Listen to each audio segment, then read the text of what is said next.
안녕하세요.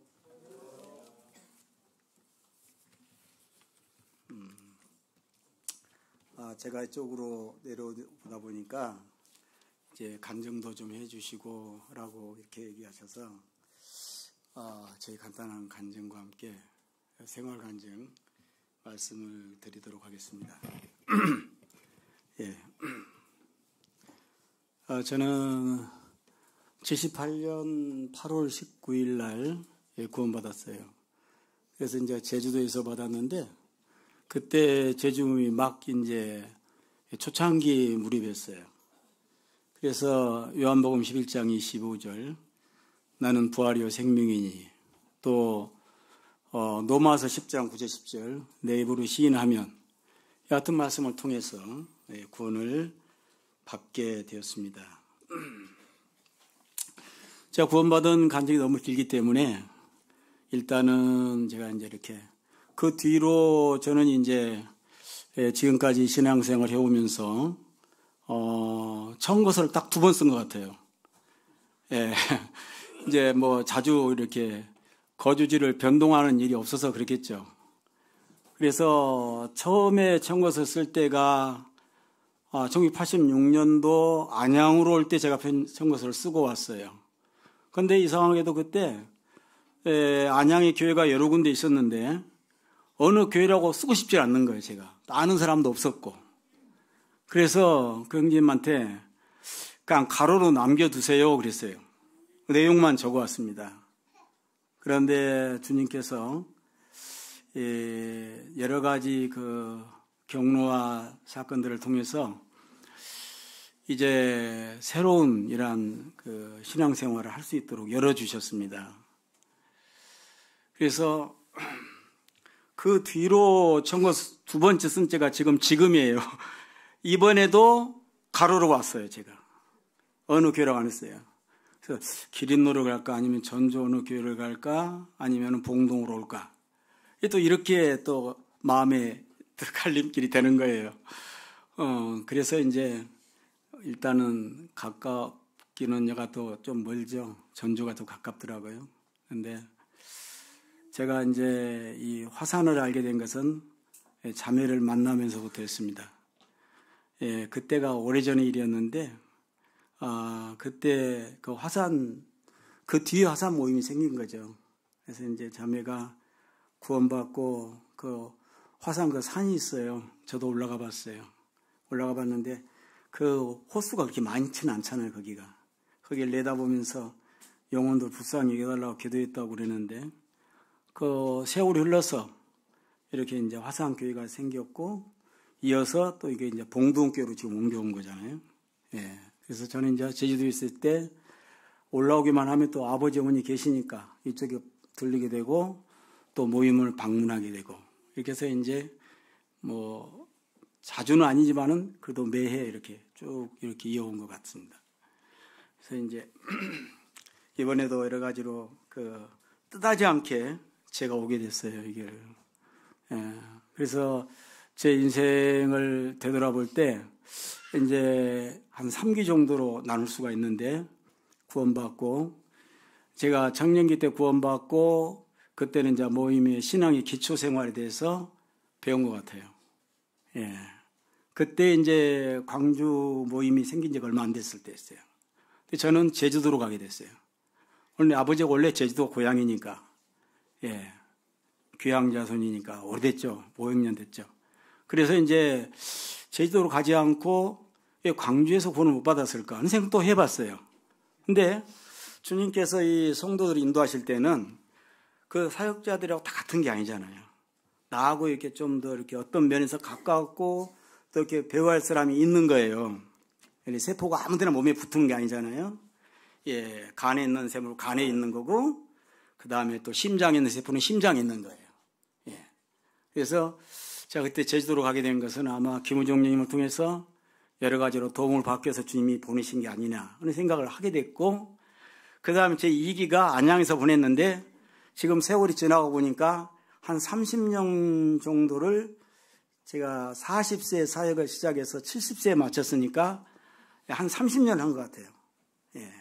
우여곡절도 많이 겪었고 여러 가지도 많이 겪었어요. 이제 뭐 저는 작게 노는 사람이라 작게 얘기밖에 못 하겠는데, 지금도 생각 같아서는 아무리 뭐 큰 게 유명한 사람도 보다도 또 작은 게 어떤 누구보다도 나는 주님이 그 사람이 어떤 가운데 있든지 간에 그분을 높이시는 가운데 있다면 저는 그분을 두려워하겠다, 이런 마음을 갖고 살고 있습니다. 그래서 500, 1000명 무슨 속도 지향전으로 나가는 게 오늘날 모임의 추세잖아요. 그러나 숫자만 해도 다는 아니죠. 그래서 되게 모임에 와서 예배를 제가 뭐 참석을 좀 몇 번째 한 것 같은데, 주님께서 마음에 이제 감동도 주시고 이렇게 했어요. 그래서 제가 갑자기 시편 23편이 생각이 났습니다. 오늘날 세계 각지에서 모든 5대양 6대주의 기독교인들, 비그리스도인이나 그리스도인들을 포함해서 가장 많이 성경을 애창하고 있는 장이 시편 23편으로 알려져 있습니다. 그래서 어느 누군가 얘기 들어보니까 영국에서 시편 23편에 대한 그 애송, 이런 낭송 그 대회가 열렸다고 합니다.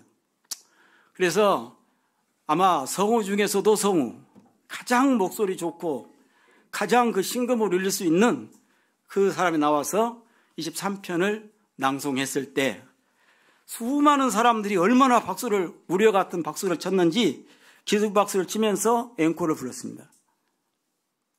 근데 그 뒤에 아주 허름하고 외모도 형편없는 한 사람이 올라왔습니다. 단상에. 그러니까 시편 23편을 낭송했을 때 모두 울어버렸어요. 모두 울어버렸습니다. 왜 그랬을까요? 첫 번째 사람은 어떤 곡조와 음률에 따라서 최선의 어떤 기교를 발휘해서 이 시편 23편을 낭송했다면, 두 번째 사람은 오직 주님과 깊은 교제 가운데서 살면서 주님을 알았던 사람이었는데, 그분이 마음으로 느꼈던 것을 그대로 마음속에 내냈을 때 많은 사람이 울음바다가 되었다고 하는 그런 내용을 들은 기억이 제가 한동안 생각이 안 났어요. 이것이 젊을 때 생각났던 것인데 여기 와서 생각이 났어요. 예배 드리면서. 참 신기한 일입니다. 그래서 아마 봉동교회 성도님들은 우리가 성도들은 거의 다 거기서 거기라고 하잖아요. 그렇습니다만은 모임마다 특색이 있죠. 옛날에 사도 요한이 목회했던 그 모임하고 사도 베드로가 했던 목회하고 뭐 기본은 같겠지만 그러나 약간 다 다를 수밖에 없잖아요.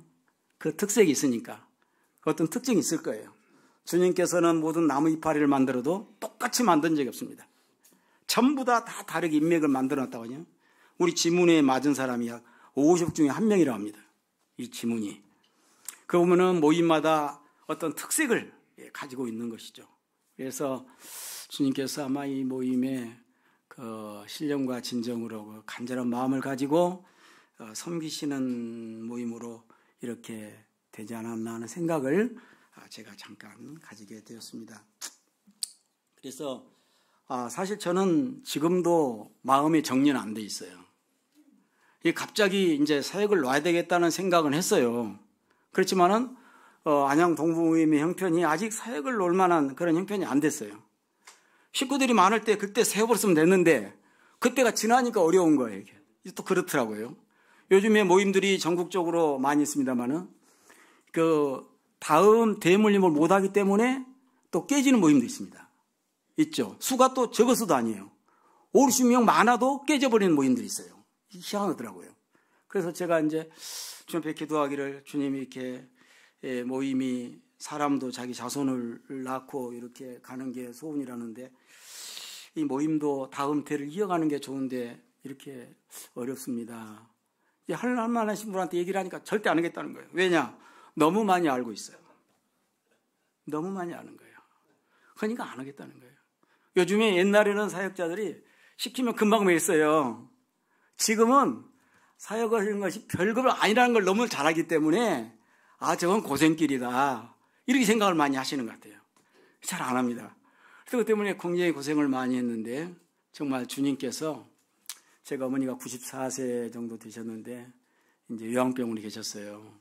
그런데 이제 저를 잘 못 알아보시죠.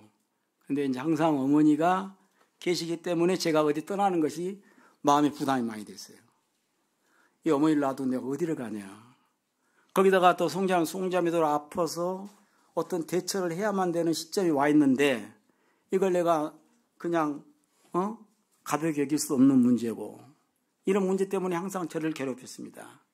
그런데 주님께서 어떻게 갑자기 일하시게 됐는지 제가 어머니를 뵈러 갔는데 어머니가 제 손을 꽉 잡는데 전지는 잘 몰라요. 그러나 느낌상으로 아마 가족들이 왔는가 보다 눈치를 챈 것 같아요. 손을 얼마나 힘있게 잡아버렸는지 젊은 사람도 힘을 쓰기 어려워요. 그래서 제가 그때 생각하기를 어머니가 좀 더 사시겠다 생각을 했는데 며칠 만에 돌아가셨어요. 그 나중에 들어보니까 어느 형제님이 그런 말씀 하시더라고요.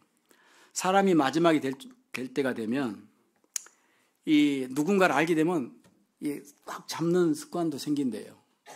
근데 저는 그걸 오해했어요. 힘이 있다 이렇게. 근데 바로 돌아가셨어요. 돌아가시면서 이제 어머니 문제 해결되면서 그냥 여러 가지 그 세웠던 문제들이 한 번에 그냥 도미노처럼 그냥 쫙 그냥 이렇게 이어지면서요. 막 이렇게 되는데 정신이 없었습니다. 제가 가게를 하고 있었는데 그것도 어쨌든 간에 어쨌든 뭐 해결 차원으로 들어가게 되고 집 문제도 그렇고 이제 전세를 살고 있었거든요. 막 하나같이 되는데 정신이 없었습니다. 그래가지고 저는 이제 보다시피 제가 빌립보서 4장 6절을 좀 같이 보겠습니다.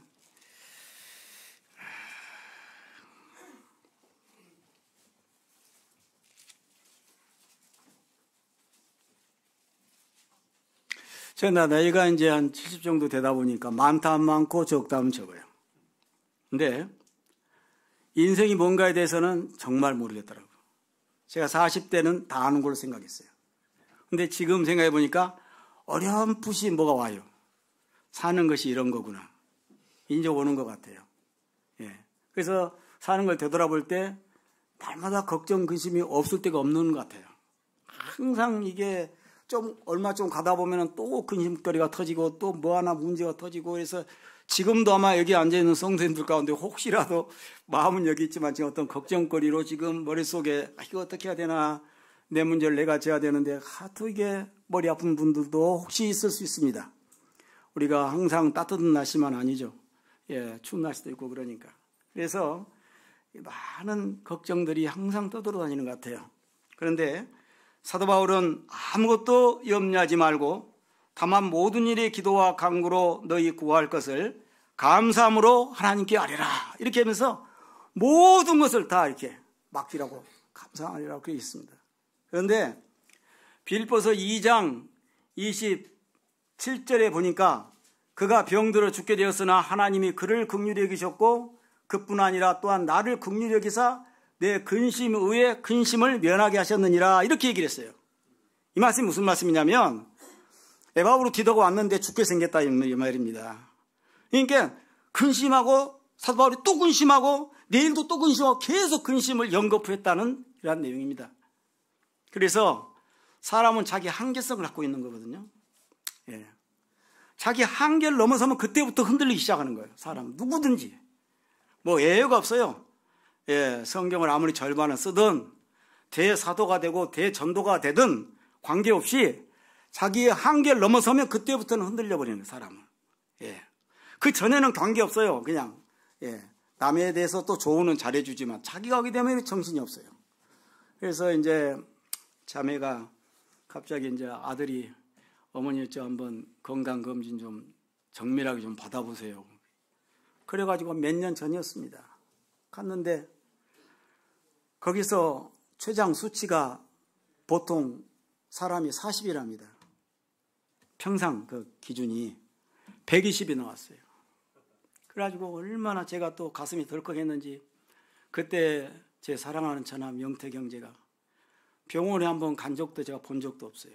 그렇게 건강하고 그 형제가 갑자기 췌장암으로 떠난 지 얼마 안 됐을 때였습니다. 정말 제가 마음이 그러면서 집안 내력을 딱 훑어보니까 아버님도 췌장암으로 가셨지. 아, 이 집안의 내력이 췌장암이 약간 있구나. 이 생각이 들어오니까 더 거기에 매인 거죠. 그래가지고 어쩔 수 없어서 서울에서 어떤 형제님이 책 한 권을 줘요. 제가 그 집에서 약을 잘 지어먹고 했는데 한방약을 내가 형님한테 약 더 팔아먹어서 뭐 하겠습니까? 내가 책을 하나 줄 테니까 이걸 보라고 하면서 책을 보내줬는데 이제 그런 개통의 책을 보내줬어요. 일본에서 히트쳤다는 책을. 그래서 그걸 하고 아내 계속 먹였는데 다음으로 가니까 검사를 해보니까 90으로 떨어졌어요. 그래서 너무 다행이다. 80인가 90으로 떨어졌어요. 그래서 그대로 된 줄 알았어요. 근데 지금도 몸이 이제 종합병동인데 그래도 그냥 끈질긴 그런 긍정적인 마음과 활딱 웃는 그런 믿음의 어떤 미소가 있기 때문에 건강을 유지하고 살고 있는 것 같아요. 제가 볼 때는. 이게. 어떤 형제님, 자매님은요, 암 걸렸다는 선고받고 집에 가서 그냥 절도를 했대요. 여러분, 요새 건강검진을 갈 때 무사히 나오면 괜찮아요. 일 딱 터지면 그때부터는 생각이 완전히 180도로 바뀝니다. 실제 자기가 걸려놓으면은. 요새 30, 40대, 50대도 많이 세상을 떠나잖아요. 예. 그래서 그 뒤에 또 병원에 가니까 폐가 안 좋다는 거예요. 폐가. 그래서 우리는 그것도 시기를 놓쳤어요. 참 이게 의학기술이 우리가 이게 자기 분야만 잘 알지 다른 분야는 바보입니다. 여러분, 의학계의 세계를 모르죠, 우리가. 여러분 또 경찰 세계를 모르잖아요. 어떻게 돌아가는지를 몰랍니다. 그럼 공무원 세계 아세요? 내가 한 해본 이상 모르는 거예요. 예. 내 하는 일만 잘하는 거예요, 전문가만. 나머지는 아무것도 몰라요. 의학계를 알았으면 그걸 빨리 대처를 했을 텐데 이걸 넘긴 거예요. 그래가지고 나중에 삼성병원, 아산병원 막 갔는데 거기서 너무 이제 늦었다고 이게 폐가 너무 이제 해서 폐가 남은 부분이 얼마 안 남았다. 이렇게 이제 결론이 났어요. 나서 이제 너무 힘들고 현재 제가 이제 그 바람에 폐에 대해서 좀 더 이제 알아봤죠. 우리나라의 현재 폐 질환 그 환자 중에서 약 15%만이 완치가 되는 거예요. 15%만이. 나머지 85%가 안 되는 겁니다. 안 되는 쪽에 속해 있고 이제 간질성 폐질환인데 병명은 여기서 이 말씀 제가 많이 듣고 싶지는 않고요. 그 폐질환 속에 152개의 병이 또 있는 거예요. 안에. 근데 이것을 내시경처럼 푹 넣어서 이렇게 보는 게 아니고 폐는 찢어서 들어가야 돼요. 수술해서. 그렇기 때문에 이거 하다가 죽은 사람도 있어요. 그런데 약이 없다는 게 이제 이게 폐질환이 15%라겠죠. 독일이나 일본에서 신약들이 나오는데도 안 맞아. 그래가지고 이게요 거의 대반이 약이 없어요. 없으니까 천상 좋은 공기 있는 데 가서 살아라 이렇게 얘기했어요. 그래서 방법이 없어서 이제는 물론 서울에도 뭐 저 한방에서 잘하는 소문난 데가 있겠죠. 근데 100% 볼 수는 없는 거고 약간 있는데도 보통 500, 1000씩 들어가 한 달에. 그것도 장담 못 하는 거예요. 우리 같은 살리면은 그거 뭐 엄두도 못 나고. 그래서 이제 양평 쪽으로 갔었어, 처음에. 양평 쪽으로 가고, 그 다음에 양평에 가 있다 보니까 이제 그가 활렵수는 많은데 이런 그 편백이라는 나무들은 거의 없더라고요. 거기는 추우면 이게 달아질 못하면 나무가. 편백나무는. 자라질 못해, 이게. 이 남쪽으로 내려와 편백나무가 많이 자랐다 보니까. 그래서 이제 일반 소나무들은 많이 있는, 잣나무들은 많이 있는데, 그래서 이제 지금 자매하고 생각하다가 거기도 이제 한 300씩 한 달에 죽어서 한 몇 달 동안 있었어요. 조금 이제 기분적으로 좀 좋은 느낌, 이 정도 받았습니다. 받고, 이제 모임은 못 나왔죠. 제가 이제 수시로 이제 2주에 한 번씩 이제 가고 오고 이제 한 2시간 걸리더라고. 근데 그렇게 해서 이제 하면서, 마음에 이렇게 수용이 잘 안 돼요. 이제 어떤 형제님이 안양에서 기도를 하면서 그렇게 얘기를 했어요. 주님, 주님을 잘 안 섬기는 사람들이 이런 질병에 걸리게 되면 모든 성도도 이해를 하는데 지금까지 모임만 생각하면서 살아오신 분이 이런 병에 걸려서 해결 안 해주면 누가 오늘날 이 현실 믿음 속에서 주님을 믿고 따라가겠느냐 이 얘기를 했어요. 주님이 오실 때 내가 믿음을 보겠느냐 그랬습니다. 사실 지금 믿음이 굉장히 약해져가는 시대에 있습니다.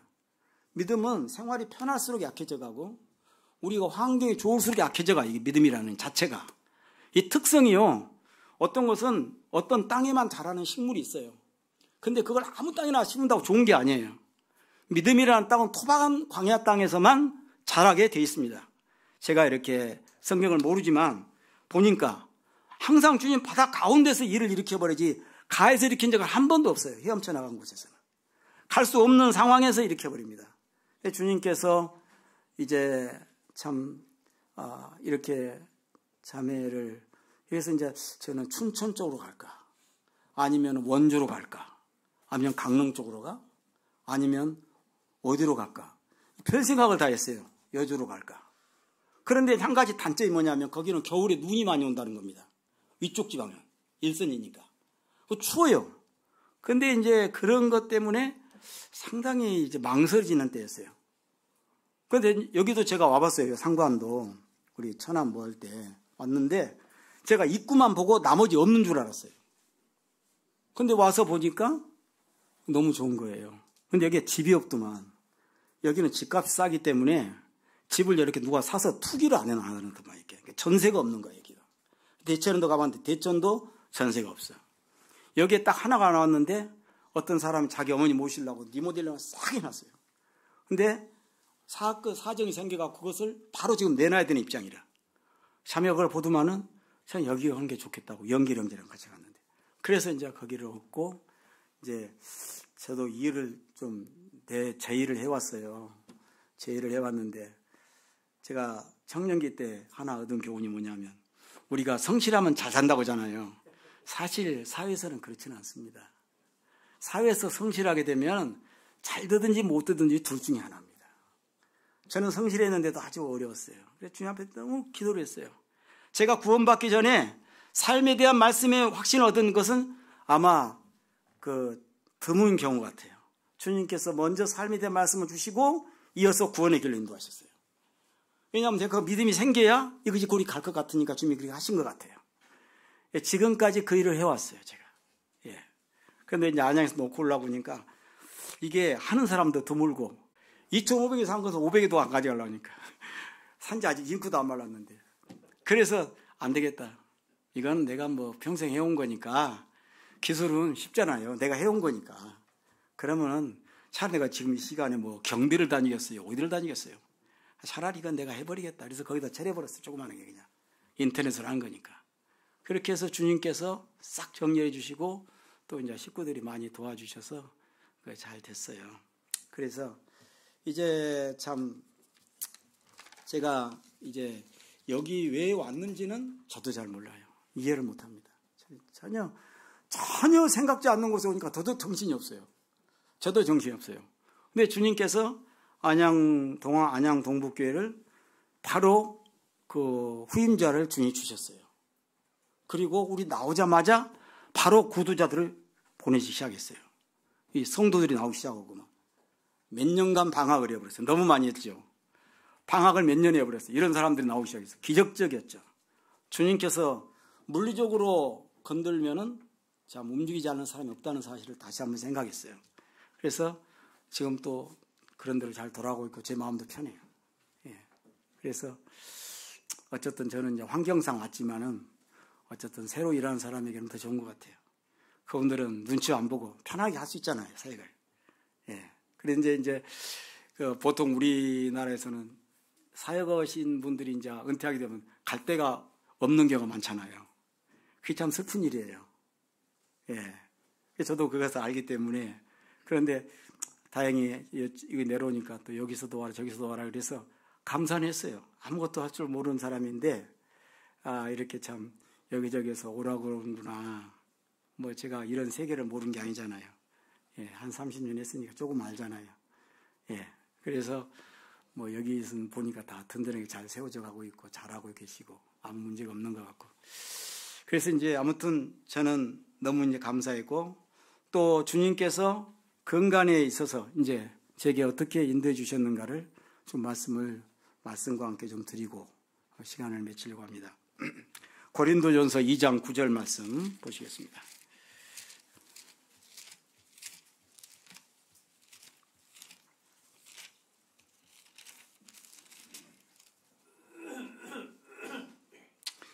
원희 형님께서 좀 큰 소리를 읽어주시면 감사하겠습니다. 기록된 바 하나님이 자기를 사랑하는 자들을 위하여 예비하신 모든 것은 눈으로 보지 못하고 귀로 듣지 못하고 사람의 마음으로 생각지도 못하였다 함과 같으니라. 여기에서 하나님께서 자기 백성들을 통해서 백성들을 통해서 역사하시고 예비하시고 인도하시는 것의 비밀에 대해서 말씀해 주시고 있습니다. 그것은 눈으로 보지 못하고 눈으로 미리 볼 수 없다는 거예요. 얼마나 비밀입니까? 귀로도 들을 수 없다는 것입니다. 마음으로도 생각할 수 없다는 것들입니다. 이게 하나님께서 예비하신 거예요. 우리가 살아갈 때 우리의 생각과 우리의 이성과 우리의 모든 것을 넘으면서 하나님께서 우리의 앞길을 인도하십니다. 예. 우리가 다 구원받은 이렇게 지체들이지만 주님께서 각 사람에 대한 뜻이 다 다릅니다. 예.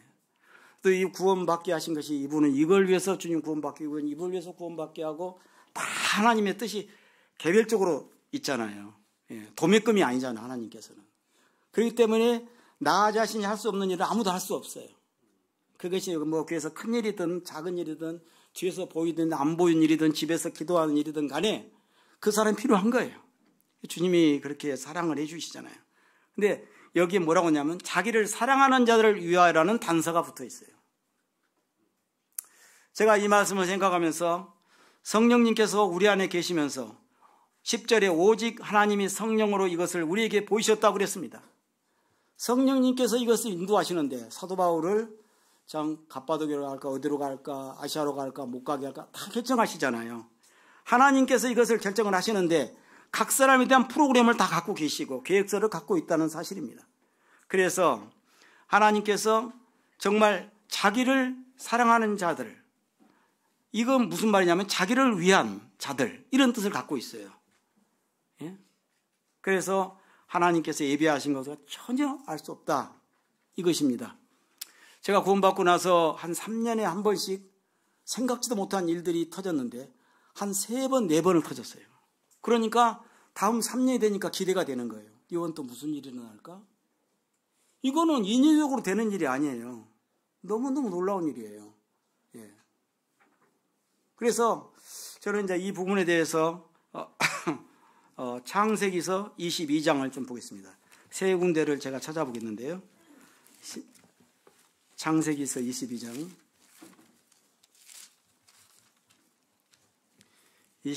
7절 8절.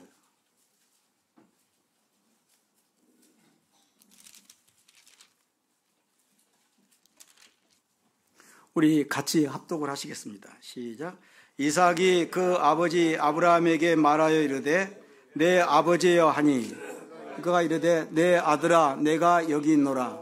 이삭이 이르되 불과 나무는 있거니와 번제할 어린 양은 어디 있나이까. 아브라함이 이르되 내 아들아 번제할 어린 양은 하나님이 자기를 위하여 친히 준비하시리라 하고 두 사람이 함께 나아가서, 여기 말씀해 보니까 이게 이제 하나님이 예비하신 거였거든요. 아브라함은 굉장히 큰 시험 가운데 놓였습니다. 아들을 죽이라고 하는 겁니다. 얼마나 힘들었겠어요. 예. 이건 진짜 어려운 일이었습니다. 어느 누구하고 사람들 앞에서 이렇게 언약하고 공포한 일도 아니에요. 굉장히 힘든 일이에요. 본인만, 하나님만이 알고 있는 문제였습니다. 그러니까 입 다물어도 괜찮아요. 내가 간증했으면 되는데 간증 안 한 일이니까 내가 그냥 다물면 되는데, 신앙이라는 게 그게 아니죠. 하나님과 나와의 관계잖아요. 그렇기 때문에 하나님께서 바치라고 그러니까 이걸 바치 올라가긴 올라가는데 그 양이라는 게 높은 데 갈수록 없어요. 풀이었기 때문에 양은 없는 겁니다. 밑에 쪽에 있는 겁니다. 근데 하나님 자꾸 위로 올라가라고 그러니까 이 아들도 이상한 거예요. 물었습니다. 아버지, 번제할 어린 양 어디 있습니까? 그러니까 여기 아브라함이 이르되 내 아들아 번제할 어린 양은 하나님 누구를 위하여? 자기를 위하여 친히 준비하신다. 사실 어떤 면에서 볼 때는 이것이 아브라함을 위하여입니다. 그렇죠? 이 양이 누가 필요합니까? 아브라함이 필요한 거예요. 제가 본 3가지 말씀은 동일하게 전부 하나님을 위하여로 표현이 되어 있습니다. 예.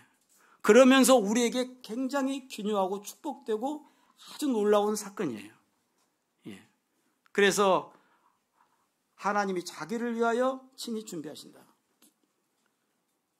여기 말씀 보시게 되면 13절에 아브라함이 눈을 들어 살펴본 즉 한 순양이 뒤에 있는데 그렇게 나왔죠. 이 뒤라는 말이 눈으로 보지 못하고 귀로 듣지 못하고 마음으로 생각지 못했다는 것 같다는 뜻이에요. 이게 뒤라는 것이 전혀 예측을 못했어요. 뒤를 보니까 양이 있는 거예요. 하나님이 예비하신 것은 우리가 정말 상상할 수 없는 겁니다. 너무 놀라운 거예요. 예. 그래서 여기에 있는 말씀에서 양을 갖다 순양을 가져다가 드렸다. 어떤 사람 말하기를 양이 길을 잃어서 올라갔다 거기 잡혔다고 얘기하고, 어떤 사람 말하기 하나님이 거기 특별히 예외 놓으시다 얘기하지만은 우리는 몰라요. 왜 그 양이 거기 있었는지는. 그러나 놀라운 사실은 그 아들의 생명을 구하게 됐다는 겁니다. 안 죽고도. 놀라운 일이죠. 예. 그러면서도 이 하나님께서 예비하신 과거의 문제는 우리의 구원과 관계가 많다는 겁니다. 하나님께서 우리를 위해서 예비하신 것은 바로 이 구원, 십자가 2000년 전의 구원은 바로 이와 같이 우리도 알지 못한 가운데, 듣지도 못한 가운데, 깨닫지도 못한 가운데 복음을 접하게 되었다는 거예요. 나중에 알고 보니까. 예. 그리고 이제 현재에 대해서 하나님께서 예비하신 것을 시편 23편에서 한 말씀 보시겠습니다.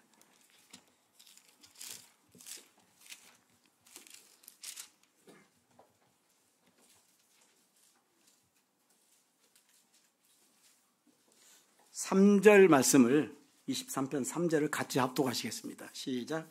내 영혼을 소생시키시고 자기 이름을 위하여 의의 길로 인도하시는도다. 여기 내 영혼을 소생시키시고, 여기 목자라고 그랬잖아요. 예수님 목자면 우리는 뭐겠어요? 일입니까? 양이죠. 어떤 사람은 늙은 양이라고 하던데 그건 모르겠고요. 양입니다. 근데 양은 이게 보다시피 발이 짧잖아요. 이렇게 발이 길질 않아요. 사자나 늑대들은 발이 좀 깁니다. 이게 작기 때문에 배는 또 푹 나왔잖아요. 이렇게. 이게 뒤집어져 버린 문제가 되는 거예요. 이게 사막에서. 이것이 뒤집어지면 승패가 굉장히 가름나는 거예요. 그러면은 그 자기 힘으로 이걸 빨리 못 뒤집은다고 한 것 같아요. 이게. 거북이 그 동물 영화에 나온 걸 보니까요. 거북이는 싸울 때 막 물어뜯고 그런 게 없더만. 엎어져 버리면 그걸로 승패가 끝나고 가버리더만 그냥. 그러면은 배가 하늘을 향해서 뜨거운 떼약볕을 쬐면 바로 죽어버리더만. 여기서. 승패가 결론 나버리더만. 굳이 물 필요도 없어. 그냥 가버려 그냥. 예. 싸우다가 딱 넘어지면 가버려요. 그런데 성도들도요. 하나님이 세상 끝날까지 항상 함께 하시지만 내가 잘못했던 아니면 주변에 뭐가 잘못했던가 우리가 이와 같은 환경이 뒤져버리는 때가 올 수가 있어요. 어느 누구도 자기 스스로 자기를 일으키고 자기를 건지고 이런 능력은 없습니다. 사람이란 것은. 한번 우리가 사고 날 때 삼각관계 꼬여버리게 되면 차가 빠져나오지 못합니다. 죽는 겁니다. 그건. 삼각수 세 군데서 밀어버리면 죽는 거예요. 아무리 운전 잘해도. 마찬가지로 우리가 잘못했든 잘했든 간에 어떤 환경이 이렇게 쪼인이 돼버리면 그 자리에서 끝납니다. 제주도에 가게 되면 지금도 기억이 나는데 제주도에는 물이 화산에 들어 빠져버리잖아요. 백록담에는 물이 있는데 그 나머지 지역에는 호수가 드물어요, 이게. 근데 이제 그쪽으로 이제 거기는 밖에가 이제 저기 바다니까 이제 사료 먹이기가 보통 일이 아니잖아요. 그래서 밥만 갈고 나면은 올려버려요. 중산간으로. 서로 올려버린다고. 자기 표현하게 꽃다리 붙여가고요. 그러면 거기에 각종 소들이 올라오는 거예요. 이쪽 저쪽에 다 와. 이쪽 면 저쪽 면에서. 거기서 놀아요. 그러다 이제 밥 갈 때가 되면은 주인 이제 도시락 하나 싸들고 이제 그 호숫가로 갑니다. 그러면은 낮에 소들이 쫙 옵니다. 거기를. 그 여물통을 알아요. 그래서 자기 소가 딱 오면은 이제 밧줄 하나 들고 올라가죠. 잡습니다. 그런데 제가 거기서 받은 경험이 지금도 잊혀지지 않는데 미로 같은 이렇게 돌담을 쌓아놨습니다. 어떤 길로 가면 여기는 막힌 곳이에요. 여기는 터진 곳이에요. 그 주인만이 알아요. 서로 굴이 몹니다. 소는 이제 여기도 터지고 저리도 터지니까 처음에 막 뜁니다. 그러다가 막힌 길로 들어가게 되면 이거는 영락없이 죽습니다. 우리가 이제 능력이 많은 사람도 있고 적은 사람도 있겠고 또 수완이 좋은 사람도 있고 뭐 돈 버는 능력이 강한 사람도 있겠습니다만은 그러나요 사람이 한 손을 딱 제압을 당하게 되면 상당히 힘들잖아요. 두 손을 수가 붙이게 되면 상당히 어렵습니다. 거기다 두 발까지 쳐버리면 꼼짝 못합니다. 거기서 밧줄을 걸어버리면 그냥 바로 그냥 손은 그냥 집으로 내려와야 됩니다. 아무리 힘들어도. 주님께서 우리 성도들을 훈련하실 때 저도 경험을 좀 해봤습니다만은 사방에서 몰아버리니까요. 제 아무리 아무 소용이 없어요. 제가 알고 있는 지식이 아무 무의미해요. 그냥 거기서 끝나는 겁니다. 예. 생명도의 한순간이에요. 보니까. 예. 그래서 우리가 이렇게 참 여기 소생시켰다는 말이 완전히 이렇게 갇혀버린 거거든요. 갇혀버린 거. 예. 더 이상 내가 어떻게 해볼 손 쓸 수 없는 상태.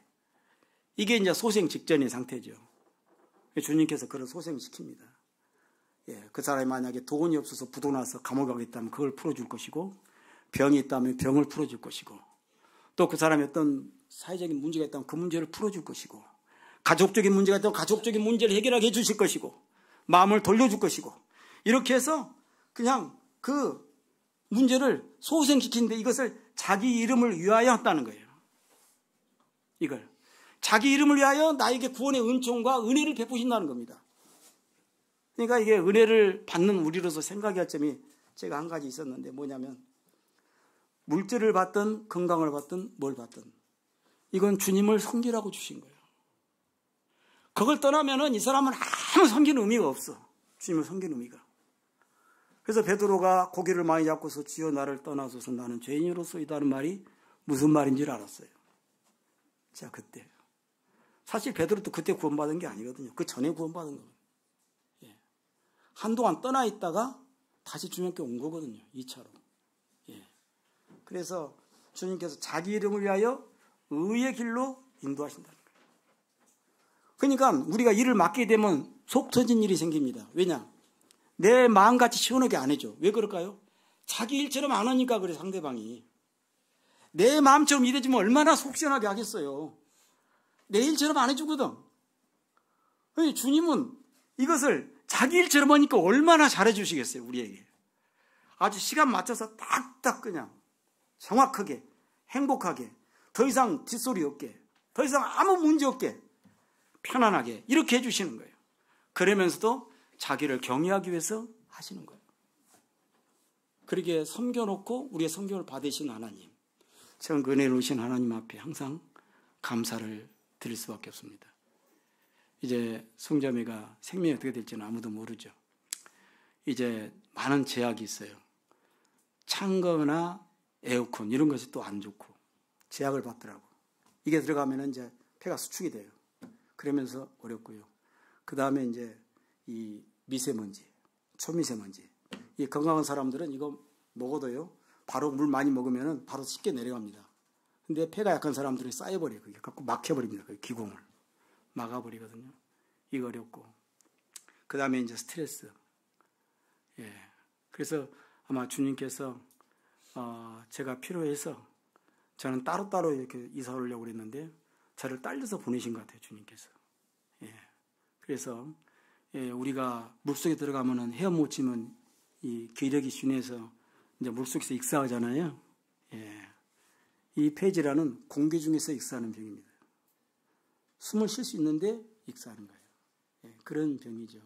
그래서 이거는 딱 뭐라고 의사도 정확히 말을 못 해요. 예. 가장 좋은 방법은 숲속에서 사는 거. 숲속에서.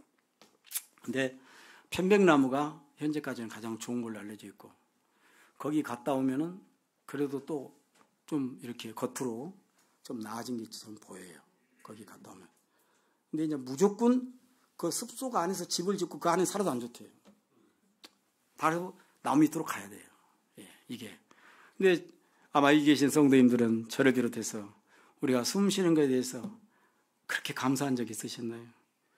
예, 저는 이거 송자님 바라보면서 지금까지 일만 하고 살아왔는데 이제 너무 마음이 아팠죠. 그래도 주님께서 우리를 뜻하시니까 이곳에 보내셨고 치료하시려고 보내신 게 아니냐. 예.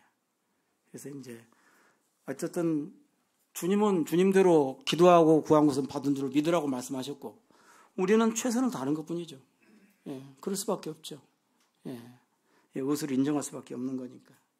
예, 그래서 여기 보면은 5절에 내 잔이 넘치나이다. 시편 23편 5절에 내 잔이 넘치나이다. 기름을 내 머리에 부으셨다. 여기 기름이라는 것이 꼭 우리가 위임식 때 기름에 갖고 무슨 그런 뭐라 할까 영적인 그런 기름을 의미하는 게 아니에요. 이게 우리 삶의 축복의 기름이에요. 제가 이 말씀을 받고 집을 하나 구한 적이 안양에 있었는데 이 말씀을 받고 나서 이게요 축복의 잔입니다. 축복, 삶의 축복, 현재. 그리고 23편 우리가 잘 알다시피 전부 현재형으로 되어 있는 거고요. 현재 나의 목자시고 현재 의를 인도하시고 현재 건지시고 이렇게 현재 차려주시고 이게요.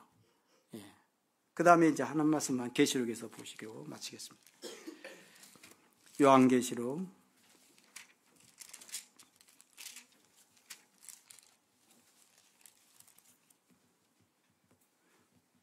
9절 10절 말씀 9절을 제가 읽고 10절은 성도님들께서 합독해 주시면 고맙겠습니다. 1장입니다. 1장 9절 제가 먼저 읽겠습니다. 나 요한은 너희 형제요 예수의 환난과 나라와 참음에 동참하는 자라. 하나님의 말씀과 예수를 증언하였으므로 말미암아 반모란 섬에 있었더니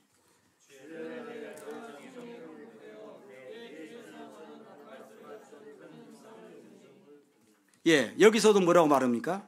내 뒤에서 나는 나팔소리 같은 큰 음성. 왜 앞에서 안 났을까요? 여기에 보여준 것은 교회의 앞날과 이 세상의 환난과 하늘나라의 모습이에요.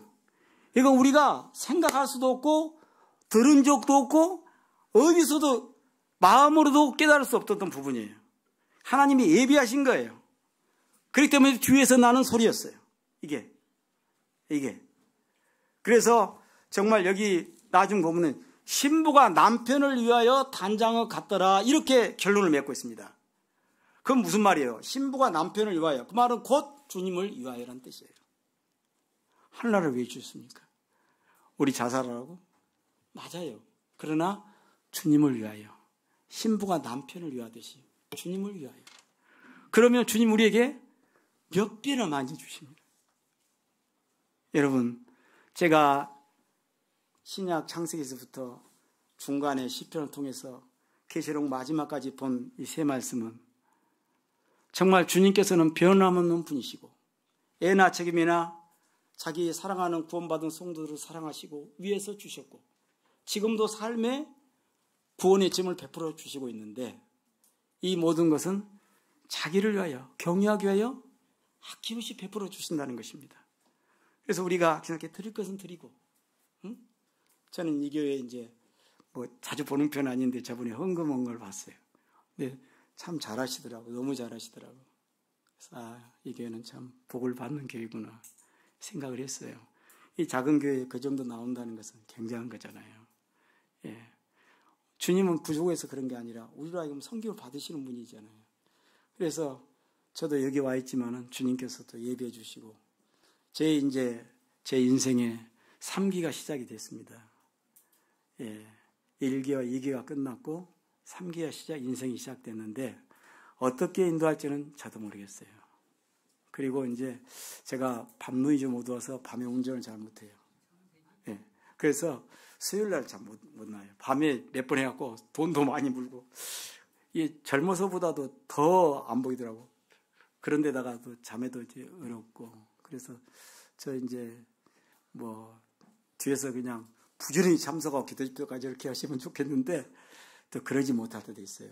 저도 이제 주변에 또 교회도 한 번씩 가봐야 되고 또 이제 오늘 아들이 왔습니다만은 아들과 딸이 안양에 있어요. 저는 아들과 딸이 이렇게 헤어질지라고는 생각을 못했어요. 예. 좀 너무 여기 친척들도 어이가 없어요. 지금 이해를 못하고 있어요. 좀 상상 외에 이렇게 급하게 온 거는. 예. 그런데 아무튼 저희가 이제 지금까지는 교회하고 직장밖에 모르고 살았어요. 뭐 한 건 없는데 모임 빠져본 적이 없습니다. 그러나 여기 와서는 어쩔 수 없이 이런 환경에 제가 놓이게 됐어요. 예. 그래서 이제 궤적기로 승자매가 낳는다면 뭐 문제가 전혀 안 되겠지만, 그렇지 않다면 또 전 돌봐야 되고, 예, 또 주님께서 이러한 잔을 주셨는데 내가 마시지 않겠느냐, 이 생각을 갖고 있어요. 그래서 이제 감사하고 있고, 어쨌든 지금도 뭐 잘 살고 있어요. 내일은 모르지만 감사하고 있고, 아마 이제 저희가 좀 모임 안에 이렇게 참석이 하는 여러 면에서 본인이 안 되다 보니까 성도들도 이해를 좀 바라고 싶은 그런 기회를 이렇게 하게 하시려고 이렇게 간증 시간 한 시간을 주님이 주시지 않았나, 이런 생각을 합니다. 좀 좋게 봐주시고요. 예, 기도 좀 해주시고. 지금 전국에서 기도하는 먼저 된 언니들이 많이 있어요. 초창기 때. 어떤 분들은 새벽부터 기도한다고 얘기를 합니다. 지금 살아있는 자체가 그분들의 기도를 통한 하나님의 역사가 아닌가 생각을 갖고 있습니다. 예. 그래서 아무튼 두서없이 말씀을 드렸는데 성도들 감사하고요. 또 제가 또 여기 와서 이렇게 예배를 참석하면서 마음에 감동을 받았다는 사실은 좀 이해가 안 됩니다. 이해가 안 되고, 아무쪼록 좋은 얼굴로 여러분들 있는 날까지